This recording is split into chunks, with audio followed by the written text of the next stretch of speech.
absolutely terrible story to report to you guys, and it caught my eye based on the headline. HIV-positive ex-teacher's aide sentenced for raping a second grader.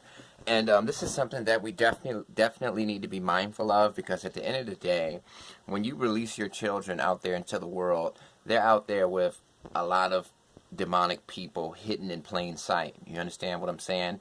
People feel safe sending their children to certain places like school, but you've got to understand one thing. If human beings are involved, then 9 times out of 10, you're going to find some corruption there. And this stuff is happening more and more. In my city, there was a guy who worked at a church, a daycare of a church, and he got convicted of or charged with doing things to children there. And it's just a sad story, but I think that we need to publicize these things so that we can be more aware.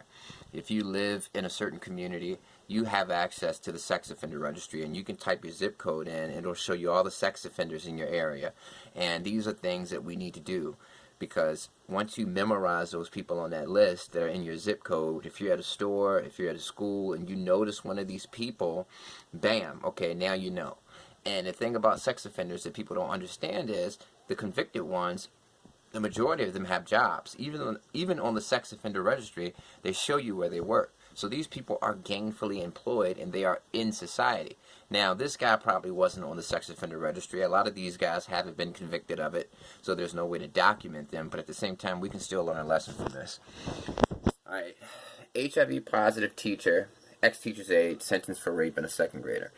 A former teaching assistant in suburban St. Louis has been sentenced to 50 years in prison for raping a second grader at the school and exposing the child to the virus that causes AIDS. The St. Louis Post-Dispatch reports that Deonte Taylor, 39, was sentenced Thursday after being found guilty in April of 3 counts of sodomy and 1 count of knowingly exposing someone to HIV. He also pleaded guilty Thursday to 2 counts of conspiracy to commit murder for trying to arrange the killing of the boy and his mother. Authorities say the attack happened in 2015 at Lusher Elementary School in Florissant. The boy later tested negative for HIV.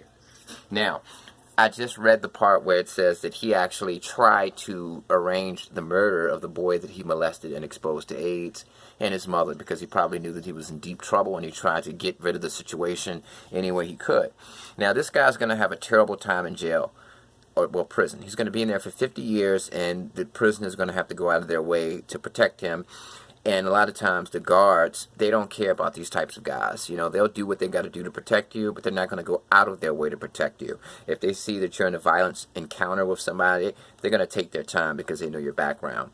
And, yeah, he got 50 years, and he tried to kill the people involved in his molestation. And it's sad. And like I said, if you've seen this guy on the street, he looks like a normal guy. You wouldn't even think that this type of behavior, I mean, you can't judge a book by its cover, you know. And he was inside the educational system. So this is a sad story. Learn something from this. Protect your children. Look at that sex offender registry. Memorize those faces, and make sure that you talk to your children about what's going on, so that we can pick up on the red flags